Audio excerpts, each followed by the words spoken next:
नमस्कार. आजच्या आपल्या ब्लॉगमध्ये तुमच्या सर्वांचं मनपूर्वक स्वागत आहे. आज आपण उपवासासाठी खास आणि खूपच चविष्ट अशी साबुदाणा खिचडी बनवणार आहोत. ही रेसिपी तुम्हाला नक्की आवडेल. चला तर मग सुरुवात करूया. आता अशा प्रकारे बटाट्याचे सालटे काढून मी ते पाण्यामध्ये ठेवले आहेत. इकडे मिरचीची देठ काढून त्याचे छोटे छोटे तुकडे करून घेणार आहे. आता तुमच्या आवडीनुसार तुम्ही कमी जास्त तिखट करू शकता. मिरच्या थोड्या कमी किंवा जास्त घेऊ शकता. इकडे मी बटाट्याचे चांगले छोटे छोटे तुकडे करून घेणार आहे. सर्व बटाटे एकसारखेच एक समान असे छोटे छोटे तुकडे करून घेणार आहे. हे बटाटे आपल्याला तेलातच वाफवून घ्यायचे आहेत.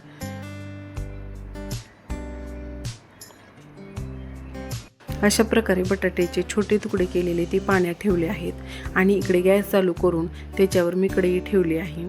त्या कढईत 2 पळ्या तेल घेतले आहे मी.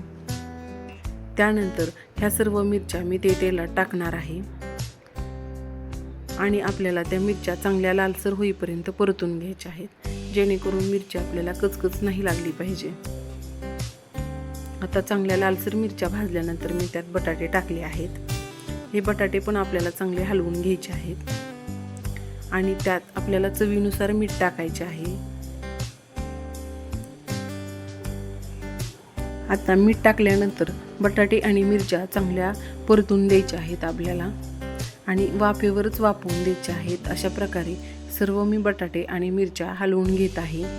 आणि इकडे सकाळी भिजू घातलेला जो कमी पाण्यातच भिजू घातला होता, जेणेकरून शाबू सुटसुटीत होईल, तो शाबू मी सुटसुटीत करून घेतला, कारण कढईत आपल्याला हलवण्यास जड जाणार नाही. इकडे मी बटाटे आणि मिरच्या चांगल्या तेलात परतून दिल्यानंतर त्याच्यावर एक झाकण ठेवणार आहे. झाकण ठेवल्यानंतर वाफेवरच आपल्याला बटाटे शिजवून घ्यायचे आहे. आता अशा प्रकारे एक वाफ दिल्यानंतर मी ते बटाटे मिरच्या चांगल्या वाफवल्या आहेत आणि त्यानंतर मी आता ह्यात सर्व शाबू सोडून देणार आहे. सुटसुटीत झालेला असा हा शाबू खायलाही चांगला लागतो. आणि त्यानंतर मी हे अशा प्रकारे शाबू हलवून घेऊन त्यात मी आता शेंगदाण्याचे मध्यम आकाराचे कूट टाकणार आहे. जास्त जाडसरही नको आणि जास्त बारीकही नको, मध्यम आकाराचे हे कूट आहे, शेंगदाणा कूट. आणि त्यानंतर मी हे सर्व मिश्रण एकत्र करून घेणार आहे. आता ह्यात थोडेसे मी मीठ टाकणार आहे, कारण जो आपण वरून शाबू टाकला होता त्यालाही मीठ लागले पाहिजे, त्याच्यामुळे मी वरून थोडेसे मीठ टाकणार आहे.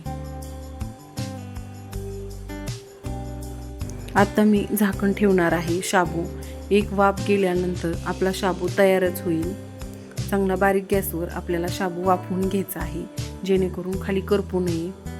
आता अशा प्रकारे मी हा सुटसुटीत केलेला शाबू किती छान आहे ना, आणि मुलांनाही आवडते. अशा कमी तिखट आपण मिरच्याचे तुकडे टाकू शकतो. अशा प्रकारे ही रेसिपी नक्की करून बघा तुम्ही.